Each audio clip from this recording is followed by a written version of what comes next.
संपूर्ण ज्ञानेश्वरी पारायण मराठीमध्ये अध्याय 5. मागील 4थ्या अध्यायात भगवंताने कर्मयोग व संन्यासयोग यातील फरक सांगून अर्जुनास तू मात्र कर्मयोगाचेच आचरण कर व युद्धास तयार हो असा उपदेश केला. असा कर्मसन्यासी कसा वागतो ते पुढे सांगताना भगवंत म्हणतात, असा पुरुष भूतकाळाचाही विचार करीत नाही व त्याला काही मिळाले नाही तरी तो दुःखी होत नाही, कारण त्याचे चित्तात मी व माझे हे भाव नसल्यामुळे तो नेहमी स्थिर असतो. त्याच्या मनात कोणत्याच प्रकारची आसक्ती ही भावना नसते. वास्तविक तो घरादाराचा त्याग करीत नाही, परंतु आसक्ती त्याचे ठिकाणी नसल्यामुळे व्यवहारिक कर्माचा बंध त्याला लागत नाही.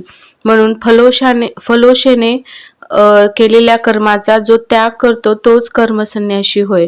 सामान्य पुरुषांना जगात सर्वत्र भेदभाव जाणवत असतो, म्हणून ते कर्मसन्यास व कर्मयोग यांना भिन्न मानित असतात.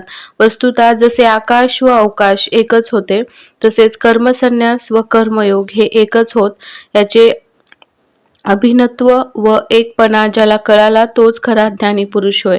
भगवंत म्हणतात, अर्जुना, नुसती कर्मे टाकून कर्मसन्यासी होऊ पाहतो त्याला काहीच प्राप्त होत नाही. जो गुरुपदेश मनाशी ठसवून सतत विचिंतनशील राहतो त्याचे मन भ्रांतीरहित होते आणि तोच आत्मस्वरूपापर्यंत पोहोचतो. याला थोडा उशीर लागतो, परंतु एकदा का तो संकल्परहित झाला की देहात्माच त्याचे ठिकाणी राहत नाही. त्याला अहंभाव मुळीच नसतो, म्हणून तो निष्काम झालेला असतो. परंतु इतरांच्या दृष्टीने तो सर्वसामान्यासारखा वागत असतो. त्याची सर्व इंद्रिये आपापली कामे करीत असतात, पण मी काहीच नाही असे ज्ञान त्याचे दृढ झालेले असते. ज्याप्रमाणे घरातील दिवा सर्वांना फक्त प्रकाश देण्याचे काम करतो, तो घरातील कामे करत नाही, घरातील इतर लोक ती कामे करतात. तदच या योगी पुरुषाचे व देहाचे नाते असते, म्हणजे ते अहंकार शून्य झालेले योगी. त्याची सर्व कर्मे स्वप्नवत असतात, कारण ते गुरुपदेश आपले ठिकाणी पचवीत असतात. त्यामुळे त्यांचे चित्त प्रतिदिनी अधिकाधिक स्वच्छ होऊन ते पुरुष आत्मतत्वाच्या अभ्यासात दंग झालेले असतात. भगवंत म्हणतात, अर्जुना, अशा प्राप्त पुरुषाविषयी किती म्हणून सांगावे तेवढे थोडेच आहे. ज्यांनी देहात राहूनही देहभावाचा नाश केलेला असतो त्या ज्ञानी पुरुषाला विषय सुख हे शब्द काहीच परिणाम करीत नाहीत, कारण ते नित्य आत्मानंदातच बुडालेले असल्यामुळे त्या पुरुषाने सर्व विषय वस्तूचा त्याग केलेला असतो. परंतु ज्यांना आत्मसुखाची पुसटही कल्पना नसते त्यांनाच ही क्षुल्लक विषय सुखे आवडतात. ज्याप्रमाणे मृगजळाला सत्य समजून हरणे जसे त्याकडे धाव घेतात व मरण प्राय दुःख भोगतात, तसे या विषयात सुखच नाही, परंतु ते अज्ञानामुळे वाटते व परिणामी दुःखालाच कारणीभूत होते. म्हणून या जगात असे मानणारे लोक शेवटी अज्ञानीच राहतात.